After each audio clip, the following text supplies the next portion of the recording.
polls are suggesting that there's been a rise in black voters supporting Trump.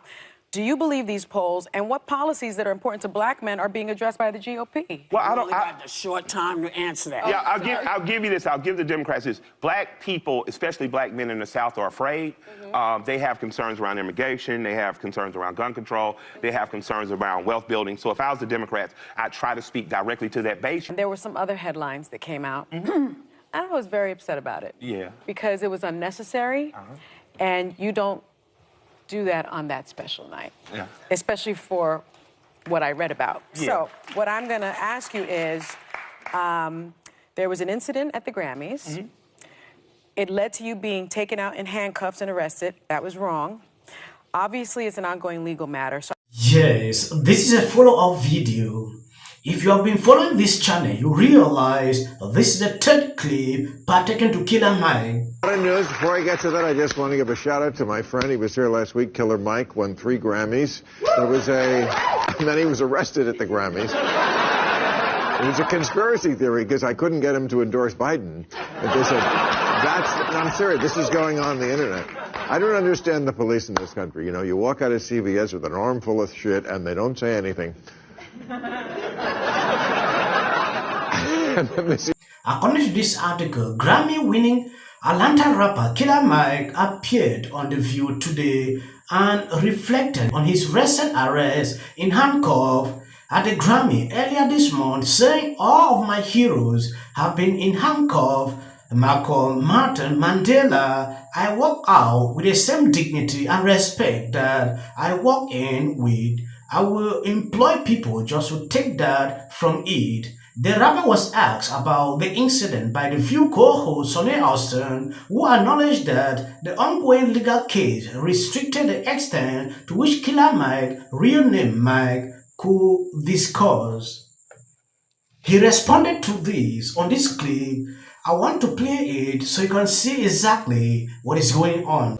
Yeah, and you got some attention recently for being somewhat critical of President Biden, saying you weren't ready to endorse him yet. What's your holdup there? What's my holdup? Well, first of all, I think everyone should focus on hyper-local. We get caught up in the soap opera of federal elections, and that's fine.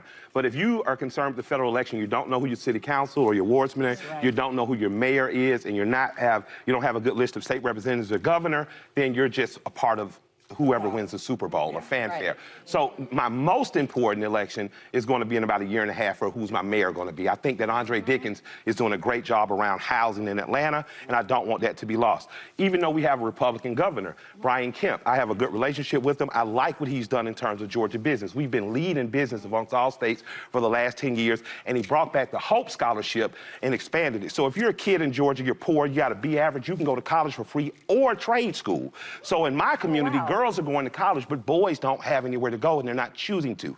In my community, I have a push for trades. That's why I support organizations like Georgia Youth Build. I support organizations like Next Level Boys Academy, because they usher our boys. I need my daughters to be able to marry somebody. So, and even in that case, I have said, okay, this governor's doing a good job. In terms of nationally, I'm just kind of doing what my grandfather said, staying out of white folks' business and watching what happens. You know, I'm going to see what happens. If there's a candidate that pops up around September, October that needs a push that's really, and policy-wise is good for us, going to jump up. But for right now, I just don't want to be involved in the soap opera because I'm much too concerned about what's going on in Atlanta on a hyper-local level. That's so important. You lost me a little bit with your support of Kemp, but let me tell you this. Not support of Kemp. That's some misinformation.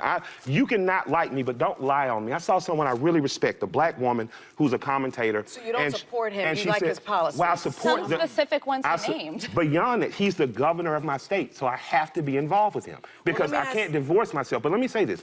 If you criticize someone, don't lie. Don't say I didn't support Abrams, because I did.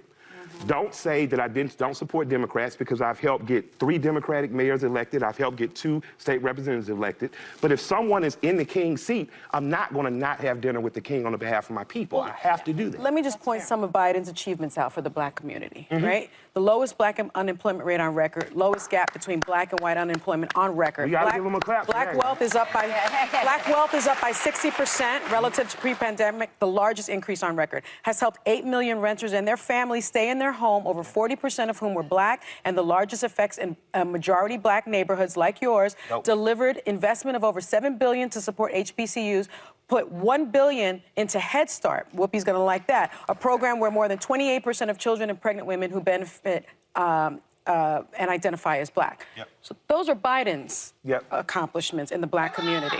Okay? Yeah. And Kamala Harris. That was a white woman saying that too now. Shouts out, that's an ally. And Katanji. So I hope you'll consider that. But some polls are suggesting that there's been a rise in black voters supporting Trump. Do you believe these polls, and what policies that are important to black men are being addressed by the GOP? Well, I don't got the short time to answer that. Yeah, I'll give you this. I'll give the Democrats this. Black people, especially black men in the South, are afraid. They have concerns around immigration. They have concerns around gun control. They have concerns around wealth building. So if I was the Democrats, I'd try to speak directly to that base. You guys already have their ear. Most of them have voted for you all their lives. So that doorway is still open for you guys to walk in and engage. I also like to thank Biden for engaging and bringing onto his administration Keisha Lance Bottoms. Yes. I think she's excellent. I'd like to also encourage Georgians to follow Democrats like Kasim Reed, like Andre Dickens, like Bill Campbell, and see where they're going. Where are the Democrats you support in your state pivoting to, and follow the people you like. Yes, make sure that you get out and vote in the local elections. Out of there in such a weird and public manner, and to be made a public spectacle. What are your feelings on the election coming up? I mean, Biden and Trump. But you can't get yourself to say vote for Biden over Trump? Get himself to apologize for the crime bill? Can he get himself to get his head out of his ass and say black people? When I posted this video on this channel a few days ago, people were saying, oh, this is fake news, you know, things like that. That it was all staged. You know, we will get that from Killer Mike, but it is funny.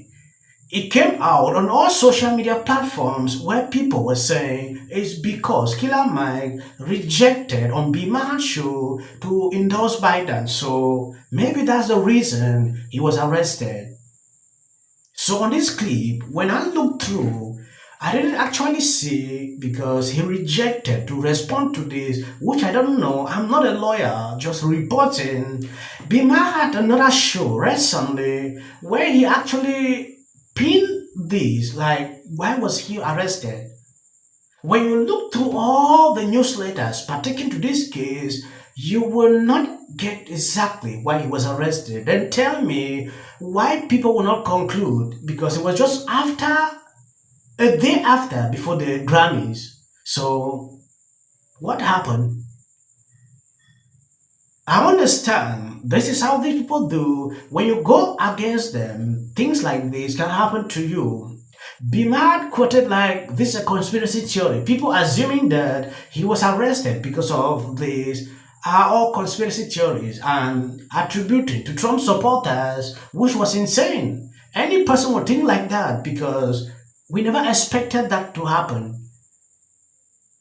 Killer Mike, before even going to the Grammy, was going viral after that show. So what was the essence? I'll be following this up to actually see what has been going on or what will happen. Can't tell me it's too late.